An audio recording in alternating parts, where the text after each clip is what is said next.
Generally, I describe it to people initially as it's a bit like Tai Chi. Right. And if they glaze over at that point, I stop the conversation. But it's closely related to Tai Chi, but it's a mind-body practice. It's a very big sort of group of practices. Yeah. And so the commonality is that it's getting the body and the mind to work together. So there are sort of martial practices, which are the wushu practices. So the work the Shaolin monks do is classified as Qigong. Yeah. There's medical practices, there's spiritual practices, there's lots of different branches, but looks a bit like Tai Chi to see. And different people work with it in slightly different ways. So I couldn't give a straight definition because everybody thinks differently about it. And I think that's close enough for most of us who are not familiar with that. I suppose it's less popularized than Tai Chi as a phrase. So accepting that there are differences, I think my basic understanding is, like you say, it's in and around the sense of movement, just on its very, very basic level. Yeah, that's absolutely right. And I say, to me, there's this concept of chi that sits within it. There's this concept of energy that sits within it, which is related to the movement of the mind. Yeah. So there's big crossovers into mindfulness. And I've been hearing recently that there's mindful movement practices that are being taught that are basically traditional Qigong forms. And so there's this big crossover into the mindfulness area as well. Yeah. I think we'll play with very similar ideas. We just give them different labels. Yeah. How did you get started in this arena, John? My stepfather was a minister in the church. And the last thing he said to me before he died was, the church has been the best tool for him to express his beliefs. Yeah. And I need to go and discover the tools that work for me. And so I started looking at all kinds of world religions. I studied many sort of systems, read many books. And along the way, I came across Reiki. And I thought, Reiki looks interesting. So I went along to a Reiki teacher, and he took one look at me and he said, "You're going to hate this. You're a Qigong person." And I was like, what's Qigong? And so he showed me a little bit. He did train me in Reiki, and I did practice Reiki for a number of years. And I didn't hate it, but at the same time, it wasn't the tool that I was looking for. Yep. Whereas Qigong was. And then it was, some people say it's destiny, but to me, when you become aware of something, you start to see it everywhere. Yep. It's a bit like when you buy a red car, suddenly everybody seems to be driving red cars. Yep. I'd suddenly become aware of Qigong, and so Qigong started, and so it just started to take over so much of my life until 2010, I think it was. I went full time with Qigong. And just in that sense, what can you tell me what resonated within you with this? The thing that appealed initially was that when I was working with people with the sort of hands-on healing techniques, and it wasn't just Reiki, there was a couple of others, the experiences that I was getting didn't quite fit into the framework that I was using. So sometimes you'd work with somebody and you'd feel icy cold. Sometimes you'd work with somebody and your ears would ring, and there was all these sort of strange things that I was experiencing, and I couldn't make sense of them. And then once I started looking at Qigong and the relationship into traditional Chinese medicine, I started to find frameworks that made me feel as if I wasn't such a weirdo, that this was actually documented stuff that was going on. And it meant that I could then accept it as just the way that I respond to people. And the Qigong aspect, I mean, as you can see, I can't stop waving my arms around. I'm a movement guy. Yes. You know, if you ask me to stand and put my hands on somebody, they won't stay there for long because, you know, I'm waving. Yeah. So I think the movement, and also that depth of understanding. I mean, the system's thousands of years old. Yes. Yeah. Massive depth of understanding that you can go to if you want to, but at the same time, there's this ability for it to be simple that I think is really important. And I think as when we were talking earlier on, you said that even learning the practices started to affect your work in the IT sector. What happened there? Um, because of the type of work I was doing, I was quite often having to go into companies and work with people who were of the impression that when this guy finishes his job, I'm going to be out of a job. Yes. So you worked with quite a lot of hostility, quite a lot of difficult clients. And I think one of the things that you learn from Qigong is there's sort of an internal relaxation. And every conversation you have is a dialogue. It's two people talking to each other.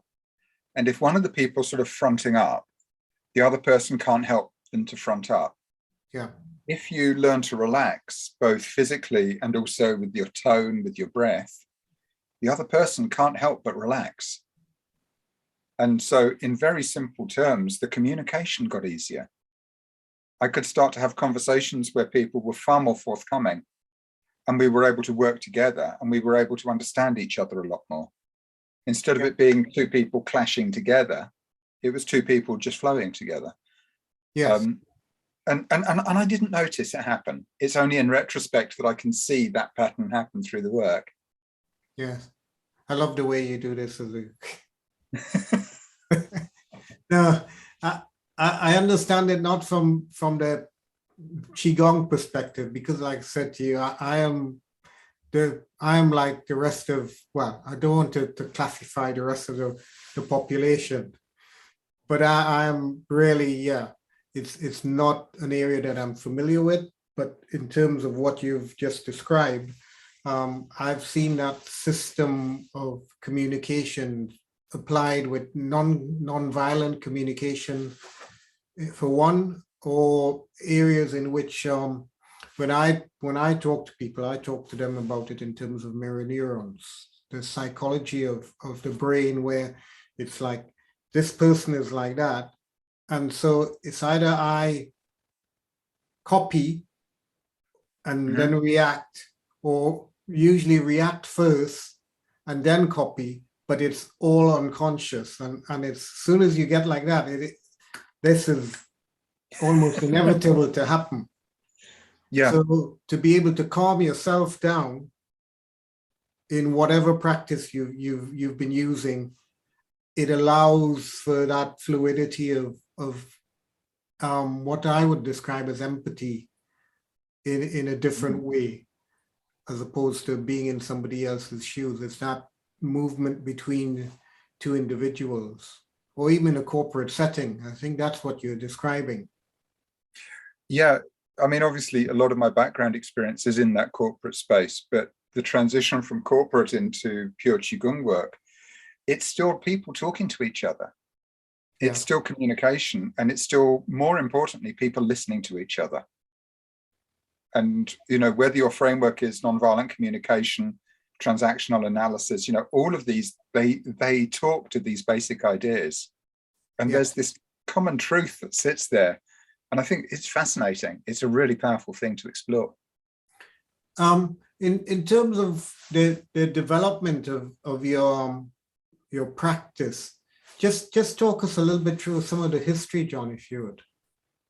Okay, well, my first experience with the Reiki teacher, I can't remember what the name of the form was. It was just a very simple form.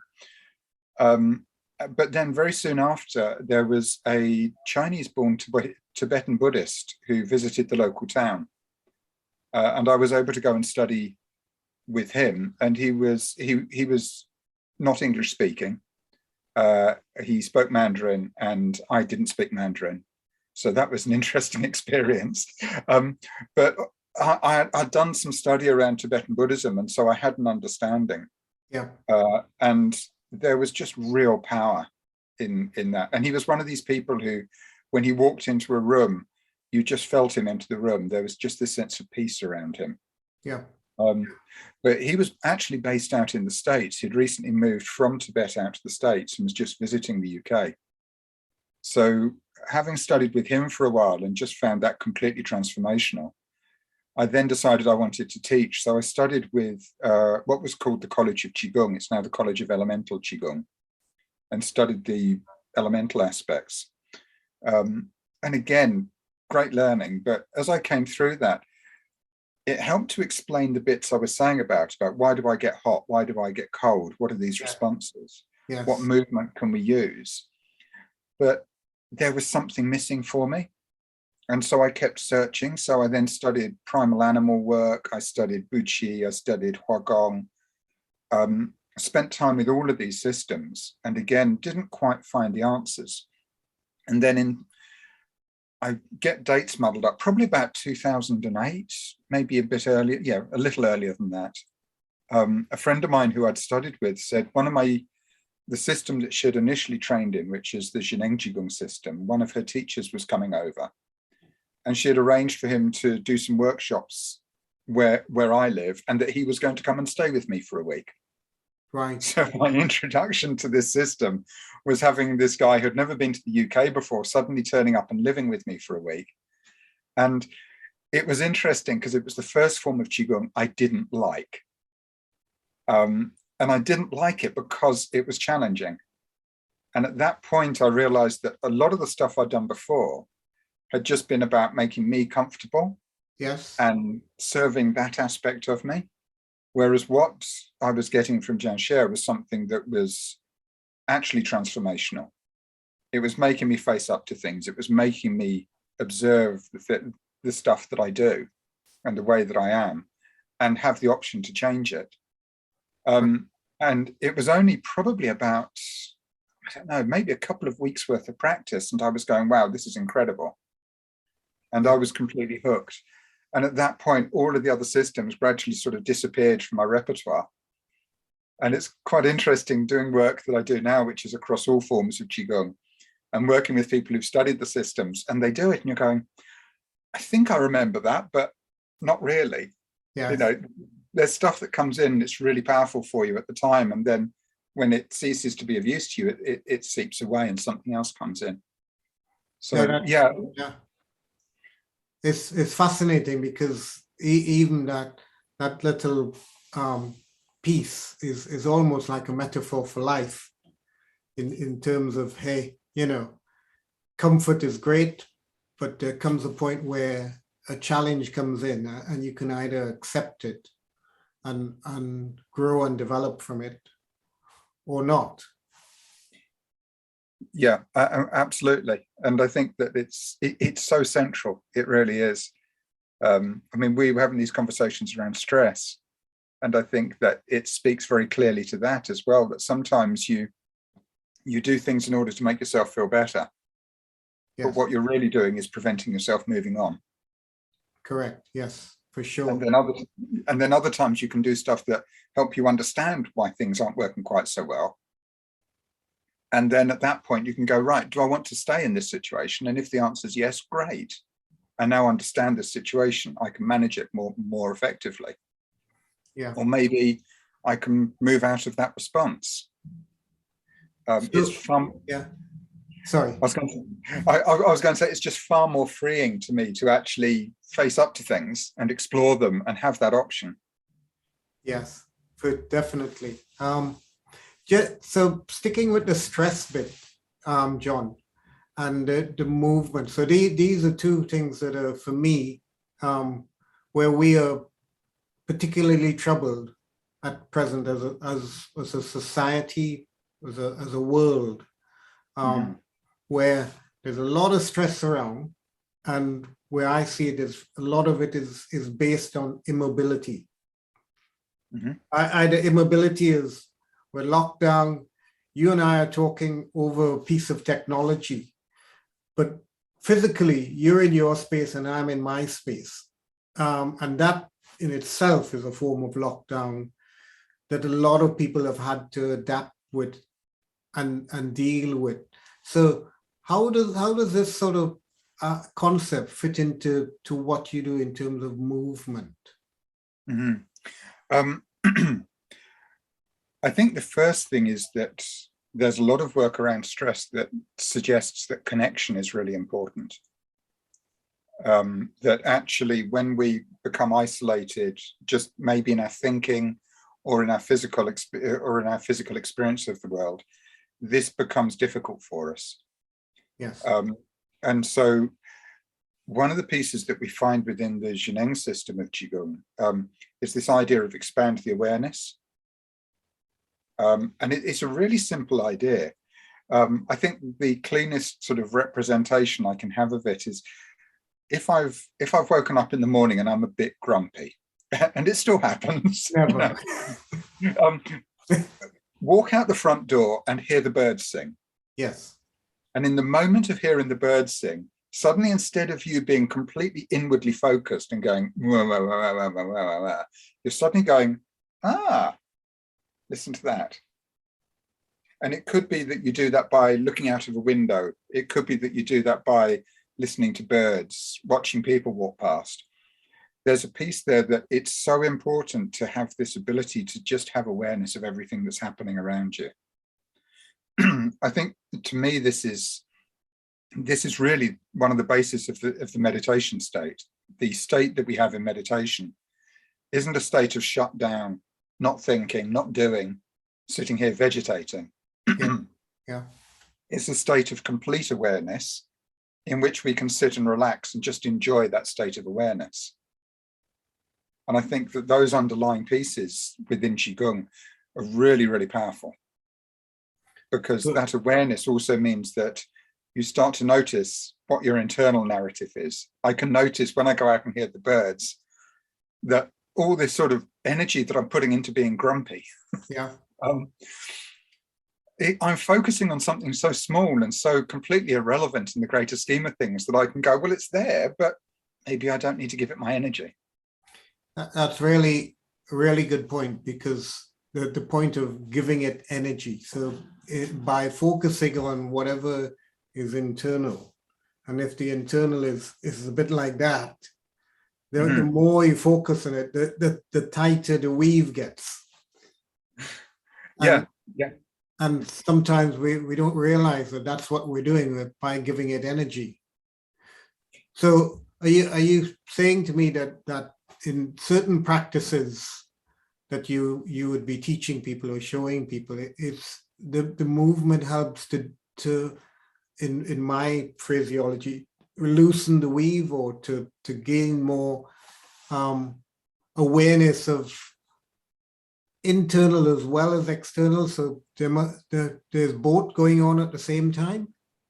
Yeah, I think there's I wasn't expecting to go here today, but let's explore a little. There's eyes open practice and there's eyes closed practice in Qigong. Right. Okay, so eyes closed practice is what you see people doing. So eyes closed practice is sort of the big fluid movements and all the animal work, and this is eyes closed practice. And it helps us to explore our internal space, explore that physical space inside, explore the emotional baggage that we carry around with us, and to work with it, and to create new habits. So one of the habits is, what happens when you relax the shoulders? This is an interesting habit. Yeah. This is the eyes closed practice, but the eyes open practice is far more interesting. Because the eyes open practice is when you take the things that you've learned by standing there for an hour in the morning, waving your arms and legs around and looking graceful. What happens when you take those habits and put them into everyday life? Yeah.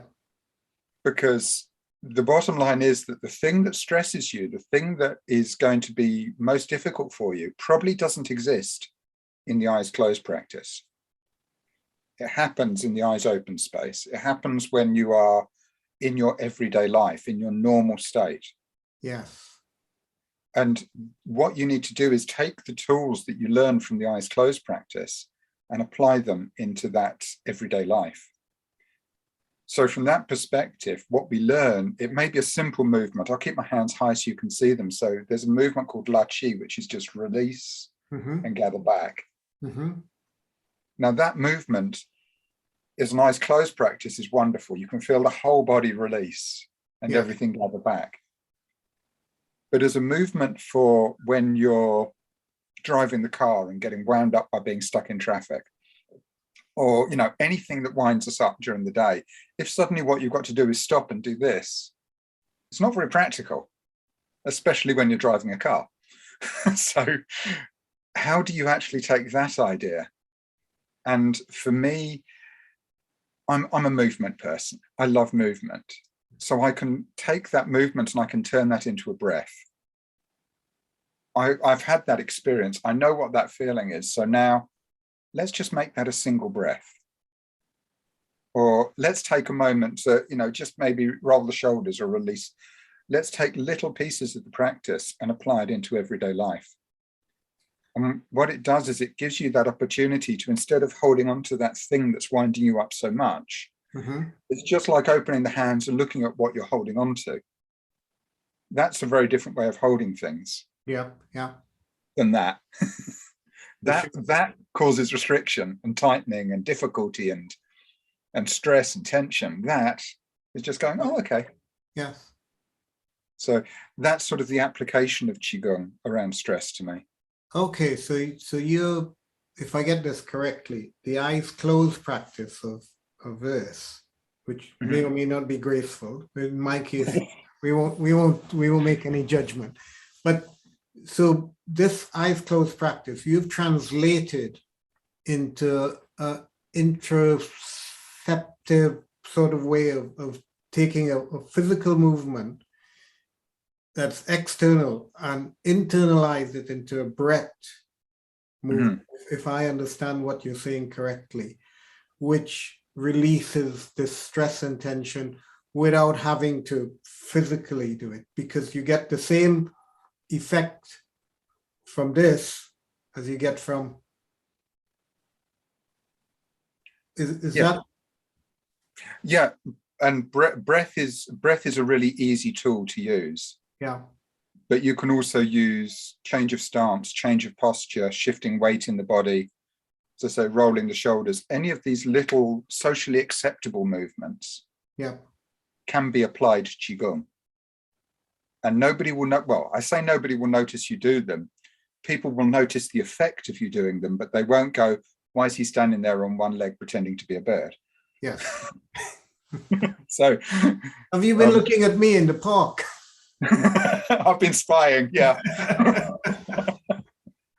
Some time ago, I'm sorry, it might be embarrassing, but I'll tell you anyway. I developed a system that I'm sure nobody will buy if I patent it, called the Peppa Pig System. Right. Because I was standing in the park one day, after doing a little bit of slow shuffling, as I call it. And there's this wrapper on the ground with this Peppa Pig on it. All right, well, let's use this as my warm down time. So it's basically relax your eyes, look around you, and then close it. And then you can feel the sun. So it wasn't midwinter. Yeah. And you could feel a gentle breeze. So it wasn't one of these hurricanes that came past. And just start to shift in a direction, either clockwise or anti-clockwise. And I said, right, let's try that and see if I can land back at exactly the same spot that I started off from. And that sort of perspective of awareness is like, it really calms, to me, it calms you down. And that simple practice, I can feel it, even if I describe it to you now. There's a sensation that I've kept, even though it's been weeks since I've been out there doing this. Yeah, it's interesting, isn't it? It's a bit like that thing of music. Certain songs take us to certain places. Yeah. I think certain movements can, certain sort of physical structures, certain breaths, we can. And I think within NLP, they talk about anchor points as well, or anchoring techniques. Yes. I think it's one of those fundamental things that we can learn to harness and work effectively with. Yeah. So, yeah. So just to segue a little bit, John, in terms of the, I'm going to say this, but it doesn't come from an expert, it comes from a totally inexpert place. So I just wanted to get your perception on this perspective, on the idea that if we're doing Qigong, if I was there in your class and saying, right, well, you can either focus on the movement, the form, whether you get the form precise or not, or you can focus on the breath, or you can focus on what's going on in your mind. So there are three different aspects to this, as far as I can see. How does that fit with what you do? Ultimately, there's a phrase that's used, which is Idao Qidao, where the mind goes, the Qi follows. Yeah. So to me, the most important piece is the mind. But in order to support the mind in doing the work, we use various tools. So one tool might be the breath. Another tool might be movement. And in Qigong, sometimes we have a big emphasis on breath, not so much in the Qigong system, but within other systems, big emphasis in the breath. Sometimes we have a big emphasis in the movement. But ultimately, what we're trying to do is get the mind to drive the Qi in certain ways. If we get too obsessed with the breath, it can distract the mind. And if we get too obsessed with the accuracy of the movement, it can distract us from achieving what we want to do. So we need to hold all of these quite lightly. Personally, and maybe this is a response to the last couple of years working online on a laptop with like loads of like tiny little images of people, yeah. I'm less interested in physical accuracy now than I ever was. I think it's far better for people to have the idea of this movement has a meaning and this movement has a meaning, and maybe it looks like this for you, maybe it looks like that for somebody else. Yes. If the intention is clean and the movement is slightly different, it's not a problem. At some point, we can tune the movement up. And I think tuning the movements up is always useful. You know, when you take a practice that you've been doing because maybe you have limited movement in the shoulder, you do it one way, and you never challenge that by trying to do the movement accurately, you'll never challenge the restrictions in the shoulders. That's an interesting point, yes, yeah. So physical accuracy is really important, but if the first thing that you do is ask people to move 100% accurately, what you're actually doing is asking them to perform choreography, and choreography and Qigong are two different things. They may head to the same place, but it's more for me personally, and there's probably going to be Qigong teachers who watch this who go, no, physical accuracy is everything. This is the approach that I take, that I think that physical accuracy is really important as a tuning up technique, but the most important thing is get body and mind working together. So that speaks to me, and I have friends who are into dance and choreography, so I have to be careful I don't upset and lose friends along the way. From that, I take the sense of the concept is freedom, and freedom of the mind and the freedom of movement. In what you're describing is getting to a point of freedom as opposed to a point of fixed following. Yeah.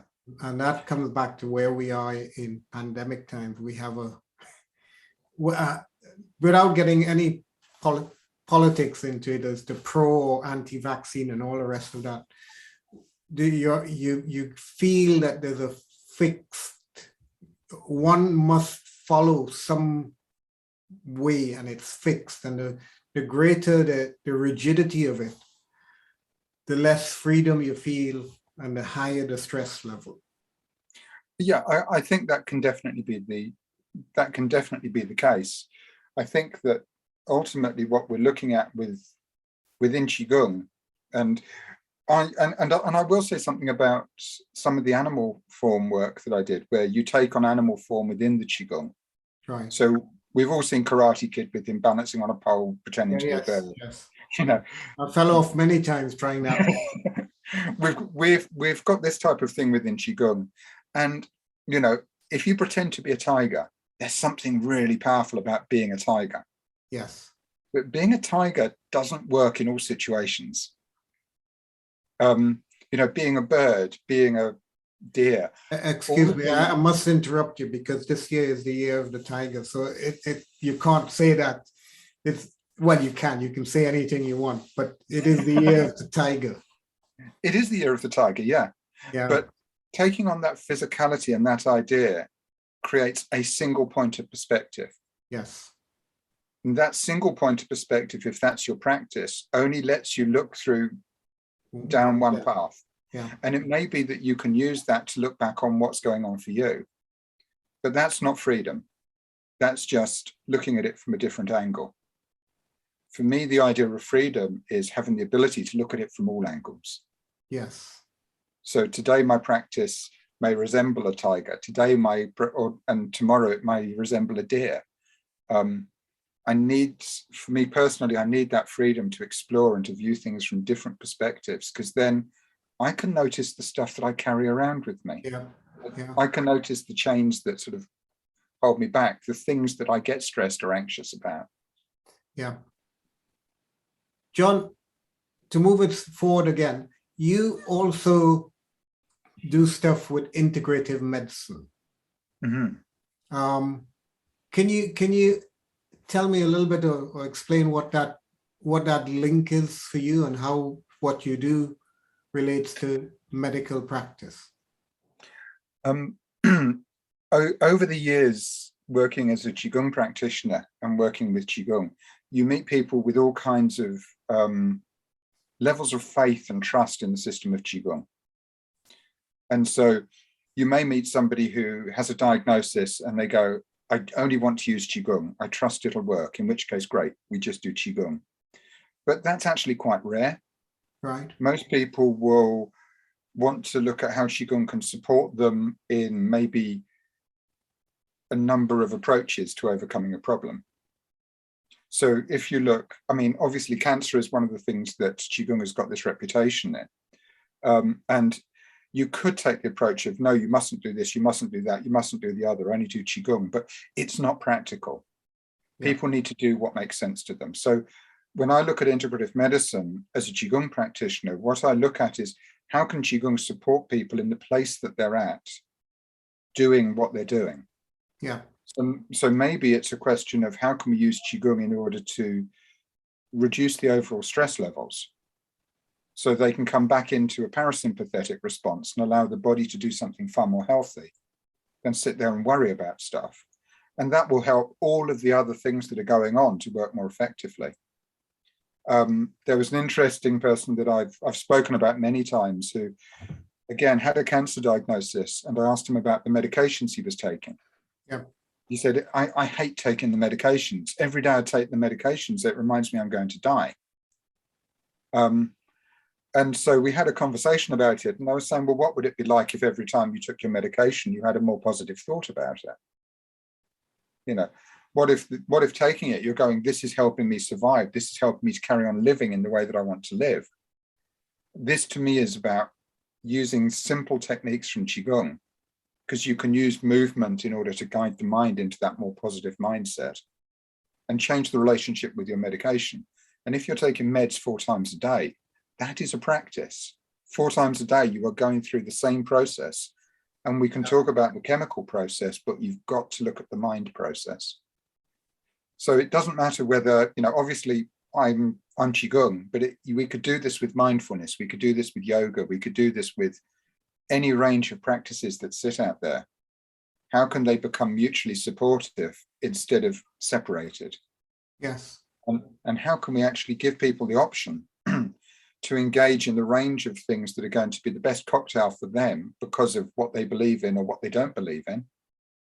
How can we do that? And I think it's a really interesting question. I'm endlessly fascinated by it. Yes, we could go for hours on this, but I'm aware that we're going to start to wind it down now, John. I've got one last very quick question for you. How do you sit with the Qigong and the word exercise? Oh. In two minutes or less. I know it can be quite emotive.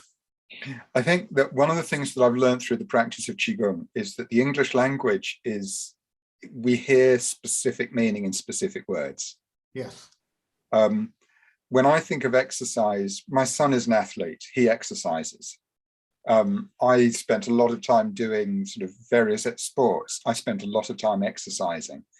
My relationship with Qigong is different to the relationship that I had when I was trying to become physically fit or physically capable of achieving things. So therefore, my relationship with the term exercise is different. I prefer the idea of practice, because when we talk about the eyes closed practice, what we're doing is we are practicing so that we can perform in a more effective way in everyday life. And so to me, the term practice makes more sense. But again, I know that there are teachers out there, and I've worked with them, who use the term exercise. The next exercise is this. And every time I hear it, I can hear these little bells ringing in my head going, no, it's not an exercise. But that's, again, that's just my junk that I carry around with me. I think language is really divisive. And I think that if you consider it an exercise and that's a helpful framework for you, consider it an exercise. Yes, no, it's a good point. It is really important to realize who you are matters, and what you carry and what you think and all the rest of that, because that if you have that, coming back to that idea of an awareness of it, then you have possibility of doing something about it. But if you have no awareness, you have no possibility of change if you wish to change. Yeah. John, it's been really fascinating talking with you.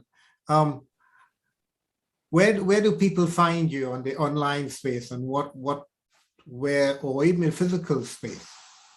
I'm based in Suffolk, so I live in the middle of nowhere. And when I say the middle of nowhere, I was sitting looking out the window yesterday, and there's hares boxing in the field opposite. So if you want to experience that, come to Suffolk. You can find me, and you've already mentioned Three Monkeys Qigong.